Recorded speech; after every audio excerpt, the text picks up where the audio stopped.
Hi, afternoon, coffee in the day, got an early mark from work, so I thought I'd just come out and have a chat. So last month, if you hadn't already guessed, we had a bit of a theme and we were talking about knees quite a lot.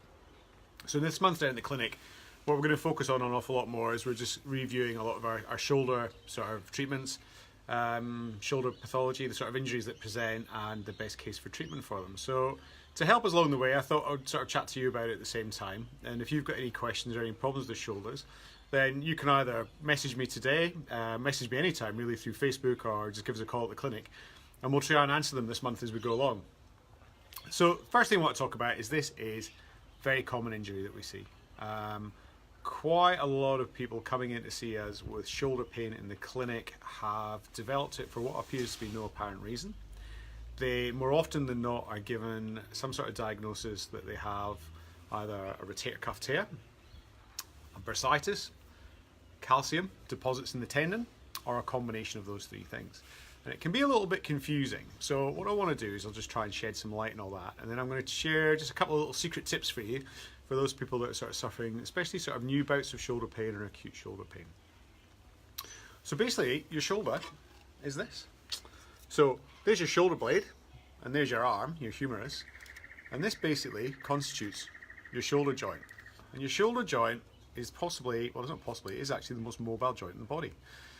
And what works around it, the rotator cuff, which sometimes if people have got pain, will have heard they've got rotator cuff tendinopathy or tendinitis or rotator cuff disease or rotator cuff tear.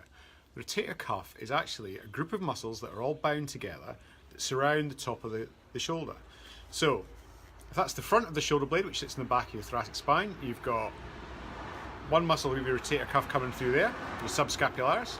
On the back, at the bottom, you've got another muscle coming up the bottom of this triangle called your infraspinatus, and then in the top you've got another one in the top there called your supraspinatus.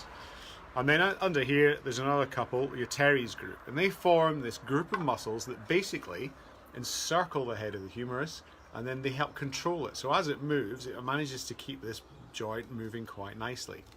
Now, what tends to happen as we get older is some of these muscles get a bit weaker, and it might not mean just as we get older, it's maybe just some postural habits that we have. And when these muscles get weaker, what happens, this movement here is not as smooth, and if you can see this gap between this bone here and the top of your shoulder blade called your acromion on the top there, sitting in here you have your supraspinatus and the supraspinatus tendon which comes out there, and then you have a bursa, which is like a fluid filled sac that covers the whole of the shoulder. So if these muscles are getting weak and they can't control, what will happen is that can then start getting squashed in there, and then that starts causing all sorts of funny little things to happen. And that can be like subtle tears of the tendon.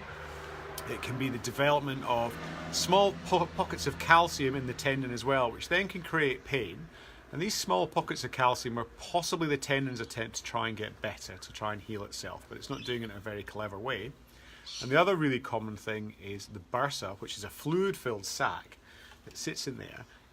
It should really run like that, so it gives you nice smooth movement backwards and forwards. But if it puffs up and gets bigger, it takes up lots of space. So when you move your arm up, basically what you're doing is you're pinching on this inflamed structure, and that can create quite a bit of pain too.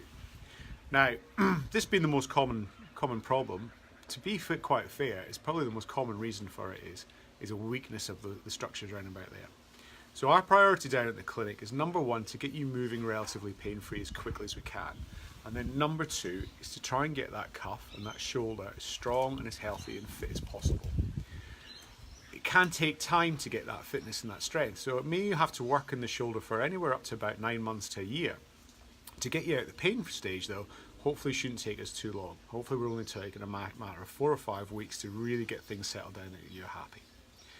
Now, if you are suffering an acute bout of pain in the shoulder at the moment, your signs and symptoms will tend to be pain over here. If you have pain coming down through here or the back of your shoulder blade, chances are you're looking at your neck. But if your pain tends to be over the front of your shoulder there, can run down the front of your bicep, sometimes it'll go below the elbow, chances are you're dealing with acute shoulder pain.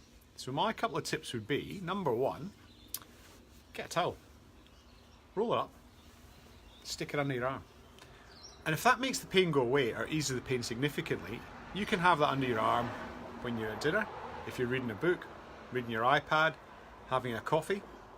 Well, you can use your other arm for that as well.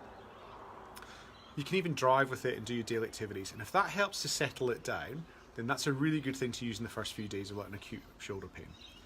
Ice I would tend to go for as well, if you can, and obviously anti-inflammatories if possible. The other thing that's been shown to be quite good is a little bit of exercise. And the one I would usually start people off with is like the arm wrestling exercise. So if you do have pain, if I had pain in this shoulder, for instance, what I do is I prop my shoulder or my elbow on the table, put my wrist straight like that, and put my hand on the opposite side of my wrist, and then imagine I'm arm wrestling and pushing back into my hand, no more than about 5 or 6 out of 10 effort, and try and hold that for about 30 or 40 seconds, and maybe do 6 or 7 of those. That'll just start to get the shoulder muscles working a little bit better, and that can help to take your pain down.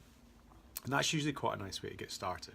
Other things we can do in the clinic are things like taping. There are soft tissue techniques that we use as well. Get it settled down first, and then after that getting a really good assessment just to work out what needs to get stronger and what needs to move better. It's a far, far better response long term to anything like steroid injections or other such interventions. And we have actually shown in research that in some of the smaller tears and smaller shoulder instances, that good standard rehab and physiotherapy is as effective as surgery in certain cases. So if you've got any questions you want to ask about shoulders over this month, just drop by out on Facebook, give us a buzz, and we will answer them as the weeks go on. More coffee, hopefully more early marks for me. But have a good day, and I will speak to you later on this week and next week, and we'll cover some things like wobbly shoulders and shoulder surgery and some other strengthening techniques and some other little tricks of the trade. I'll see you later. Bye-bye.